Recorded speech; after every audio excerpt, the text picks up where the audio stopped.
This trailer looks pretty good. This is what a teaser is supposed to look like.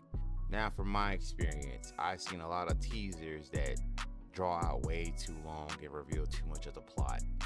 But this trailer, it didn't give me that.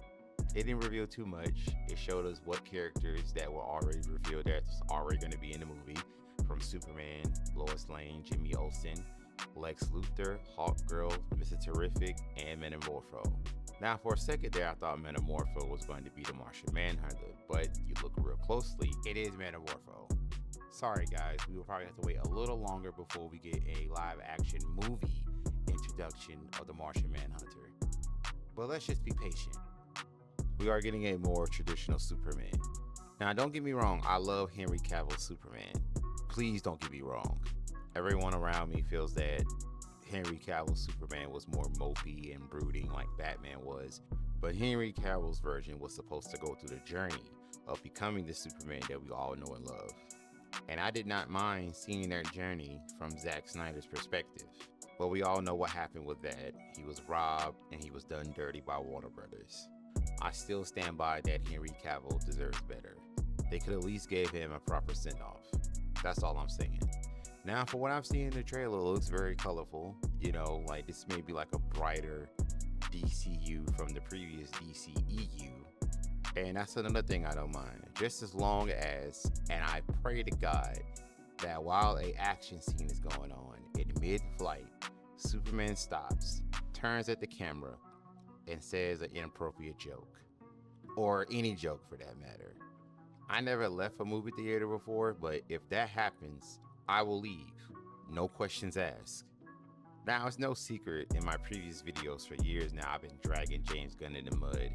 Maybe it's because how I felt how they did Henry Cavill and Ray Fisher and them, but you know, I really can't blame him due to the fact of what he did for the Guardians of the Galaxy and his first outing of the DCU or the DCEU with the Suicide Squad. Now, I got to admit, Creature Commandos is pretty good. It's giving us a glimpse of what's going to happen in the first arc of the DCU. So to see where it goes, it might be quite the spectacle. Now, I was never concerned about David Corenswet's costume for Superman. And now, by the way it looks in the trailer, and when the actual movie comes out, I feel that it will go with that old saying, the clothes don't make the man. Now, I do have one complaint. Just one.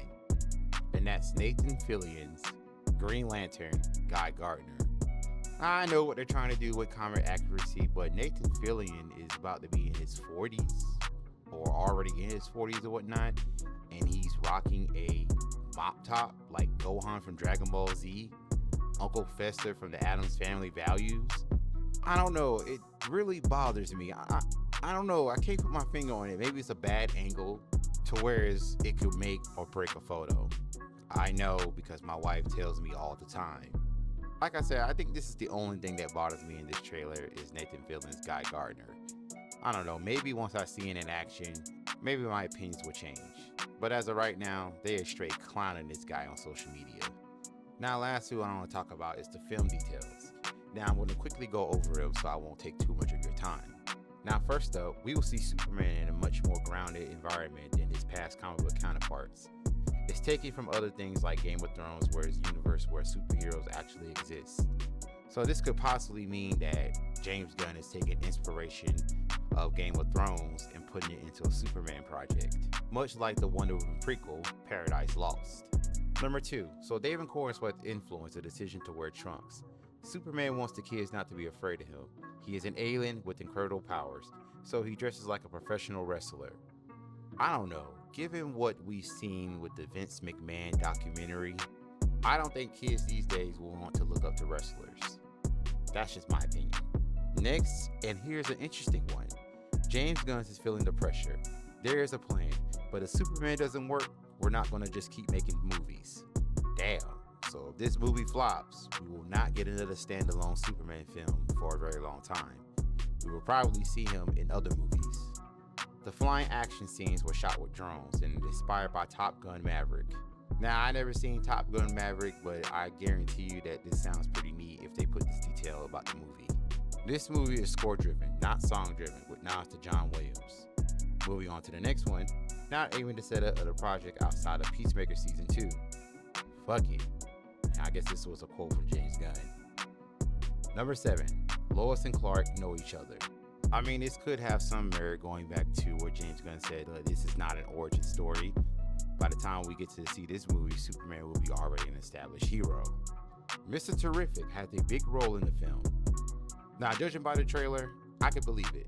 Hell, 9 out of 10, he could be the new leader of the Justice League, or a founding member of the Justice League, that is. Or he could be the leader of the Justice Society of America. Well, the new rebooted Justice Society of America, because we all know what the previous Justice Society of America looked like in Black Adam.